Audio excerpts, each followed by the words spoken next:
Olá, caros alunos, tudo bem? Chegou a hora de dar o start, o início de nosso estudo para debater um pouquinho sobre cultura. Lembrando que a nossa disciplina é de atividade curricular extensionista. Isso mesmo, a gente vai debater um pouquinho, pensar um pouquinho sobre cultura e depois você vai devolver isso para a sociedade. Você vai a campo para poder colocar em prática o que você aprendeu de fato. Lembrando que o seu papel é muito importante em todos os lugares. Mas agora chegou o momento da nossa aula de número 1. Está preparado para a nossa viagem? Espero que sim, porque estou aqui com todo entusiasmo, empolgado para debater alguns assuntos simples. Conforme nós vamos começar a debater as nossas aulas, com certeza você vai se encontrar, vai se visualizar nesse processo. Você vai entender que você faz parte. Por quê? Porque cultura está em todos os lugares que nós andamos. Por exemplo, aqui eu tenho uma imagem que eu coloquei para vocês, muito interessante, de uma igreja lá em Minas Gerais, onde nós temos aqui os profetas de Aleijadinho. Isso mesmo, a gente está falando da questão cultural, do barroco brasileiro. Mas, professor, será que a cultura está só em personagens importantes como o Aleijadinho, lá em Congonhas do Campo? Será? Bom, essa foto é uma foto que eu preparei com todo carinho para vocês, tive a oportunidade de visualizar, conhecer um pouquinho, ver até São Longuinho lá dentro, né? Longue-nos a história um pouquinho, para a gente entender um pouquinho mais sobre cultura. Mas não está só aqui, ela está onde você vive. Ela está não só na igreja, mas talvez nas praças, na forma de falar, como agir. E por isso eu preparei alguns pontos para vocês. E quero deixar claro que a cultura vai nortear algumas coisas que nós fazemos e não percebemos, como por exemplo as regras, o modus que agimos, ou de um determinado povo, já já você vai entender um pouquinho melhor. Porque no Brasil nós podemos agir de uma forma, enquanto em outros lugares do mundo a cultura norteia o pensamento, as atitudes, o modo de agir. Seguindo ainda, eu quero que você entenda que não é apenas pela socialização que a gente adquire a cultura, mas na sociedade nós temos símbolos, linguagens, e são várias coisas que a gente vai se encontrando, cruzando. Quando você vê uma pessoa do campo, aquela determinada região, aquela linguagem, a festa, por exemplo, da Folia de Reis, que existe em alguns cantos do Brasil. E a gente vai falar isso no decorrer das nossas aulas, quando discutir outros pontos, como os folguedos e os festejos, e até mesmo quando a gente falar do folclore. Mas eu quero que você entenda que símbolos, linguagens, faz parte do nosso dia a dia. E isso eu quero que você entenda, que a cultura absorve tudo que está ao nosso redor, teoricamente. Pode ser pela crença, pela arte, moral, direito, costume e outras capacidades que a gente adquire na nossa convivência. E aí, isso é importante, que a sociedade vai demonstrando a cultura no modo que nós vamos vivendo. Eu quero que vocês entendam que a cultura não está longe de você, não está longe de mim. Agora nós estamos, por exemplo, numa cultura digital. A questão da educação à distância, que veio com toda a força no mundo pós-pandêmico. As pessoas descobriram que dá para buscar o conhecimento, evoluir profissionalmente, realizar um sonho de ter um curso superior à distância. E chegou a hora de cuidar um pouquinho disso. Isso é para que vocês entendam que a sociedade ela é composta pela cultura. Talvez o que você está pensando aí do outro lado, assistindo essa aula, talvez com uma crítica, tem a ver com a região que você mora, como você vive, o que você acredita e as regras e convivências e símbolos que estão ao seu redor. Mas, seguindo a nossa aula, eu preparei uma outra imagem para vocês, que está aqui ao meu lado, com uma frase bem simples. A cultura é observável nas músicas, nas danças, nas vestimentas de um povo. Então, quando você olha, por exemplo, eu usei um exemplo aqui agora há pouquinho da Folia de Reis, algo que acontece até 6 de janeiro, as pessoas andavam pelos sítios, pelos caminhos, levando a questão dos Reis Magos, uma cultura brasileira, mas vai muito mais além. Por exemplo, nessa imagem nós temos um instrumento de sopro, mais voltado para a questão da América Latina. Então olha como que cada povo desenvolve a sua cultura de uma maneira mais simples, de uma maneira regional. A gente absorve. Eu estou falando com vocês, provavelmente com a cultura regional do noroeste do Paraná, aqui onde fica sediada a Unifatesc.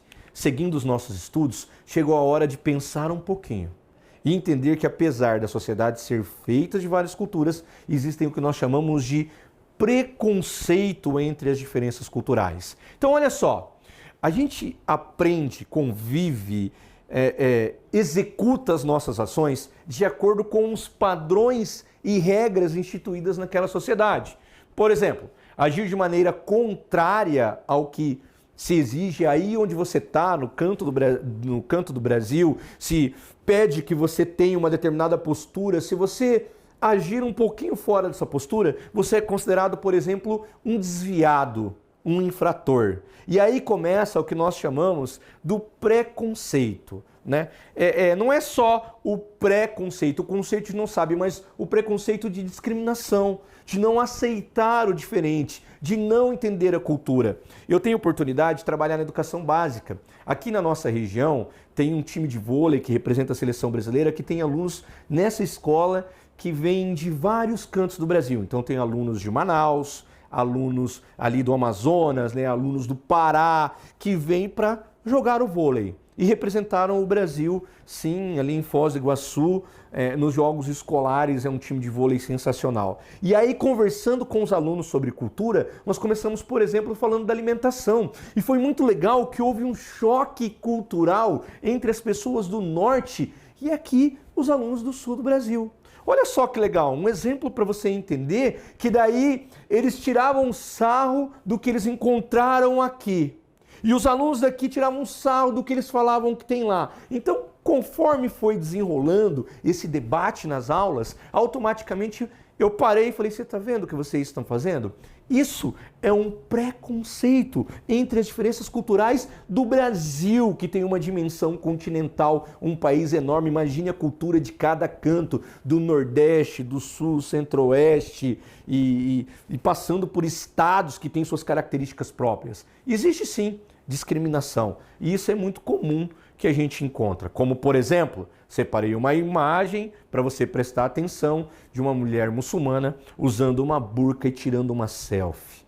Professor do céu, como que uma mulher se sujeita a cobrir o seu corpo, só os olhos para fora? Imagine no calor do Brasil.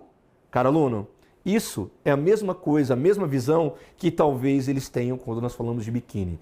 Meu Deus, como uma mulher suporta usar uma burca? Como que a mulher suporta usar, mostrar o seu corpo, né? Vai queimar no mármore do inferno e tal. Então a gente tem as diferenças culturais e a gente encontra, por exemplo, essa questão de preconceitos, de discriminação. Trago para vocês um outro exemplo, como a monogamia ou a poligamia. Se eu olhar para você que está aí do outro lado e falar assim, imagine o seu namorado, esposo, esposa, namorada, você chegando na sua casa e falando assim, olha, eu amo você, mas eu vou ficar com você segunda, quarta e sexta, porque eu tenho uma outra pessoa que eu amo, vou ficar com ela terça, quinta e sábado, e domingo eu vou descansar.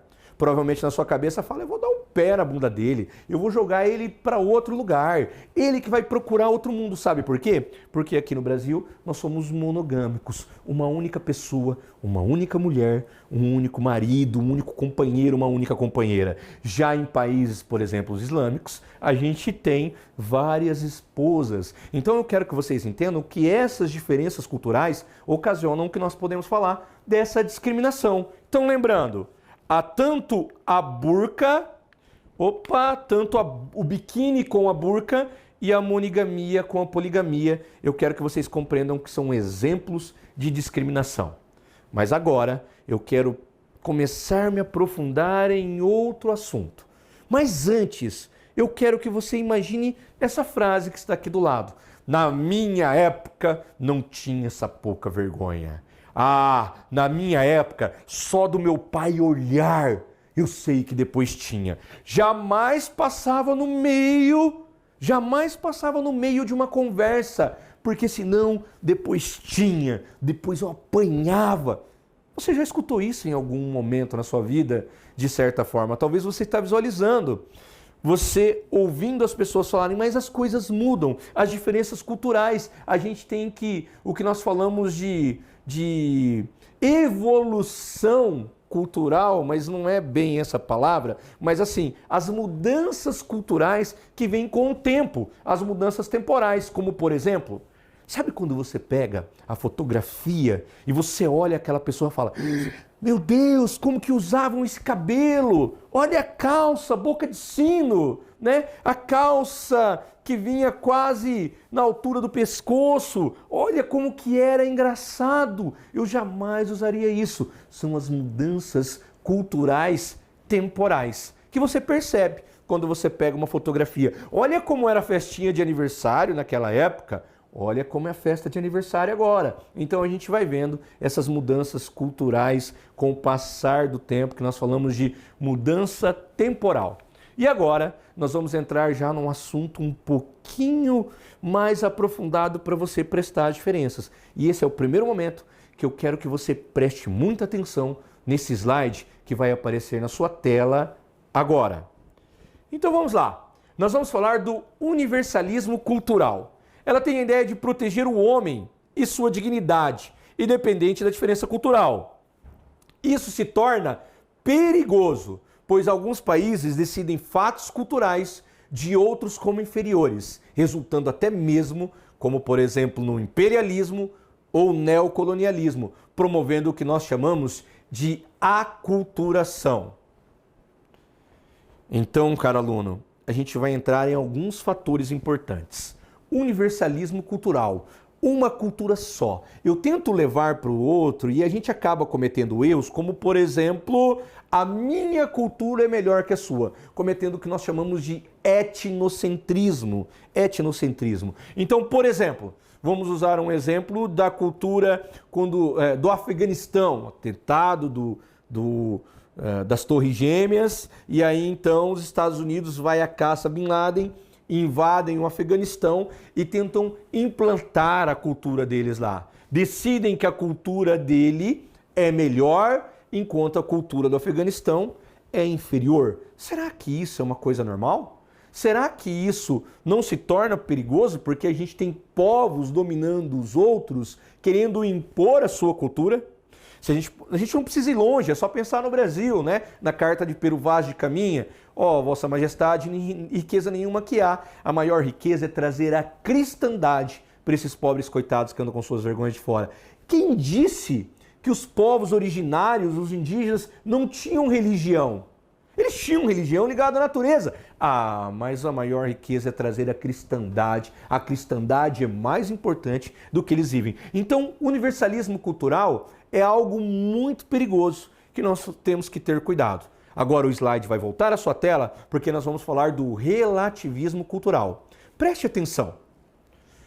Relativismo cultural. Respeitar a autonomia cultural de cada povo. Assim podemos afirmar que se torna uma oposição ao universalismo cultural, não podendo aplicar um princípio universal entre diferentes culturas. Então, peraí. Quero que você preste muita atenção. Se o universalismo cultural, nós temos um risco muito grande de um povo dominar o outro e acreditar que a sua cultura é superior ao outro, cometendo o etnocentrismo, já no relativismo depende, isso é relativo. É relativo. Nós podemos respeitar a autonomia cultural de cada povo. E aí, então, a gente tem o oposto do que nós chamamos de universalismo cultural. Mas calma aí, professor. Tem uma outra coisa que é importante, que é o multiculturalismo. Então preste atenção nesse slide que vai aparecer na sua tela agora. Então vamos lá, para que você entenda. Essa corrente propõe a existência de uma harmonia na convivência da pluralidade cultural. Não se deseja opor o universalismo e o relativismo, mas compor um diálogo entre essas teorias para a defesa dos direitos humanos, sem descaracterizar as particularidades das diversas culturas. Então, caro aluno, conhecemos um pouquinho nessa aula pontos importantes da cultura que nós vivemos no dia a dia, uma introdução à cultura. Passamos pela questão do relativismo cultural, do universalismo e agora conhecemos o multiculturalismo. Calma, gente! Não queremos opor-se uma à outra, mas sim o respeito, a convivência harmoniosa entre várias culturas. Deixo para vocês algumas referências para que você se aprofunde um pouco mais nesse assunto e nos encontramos na próxima aula.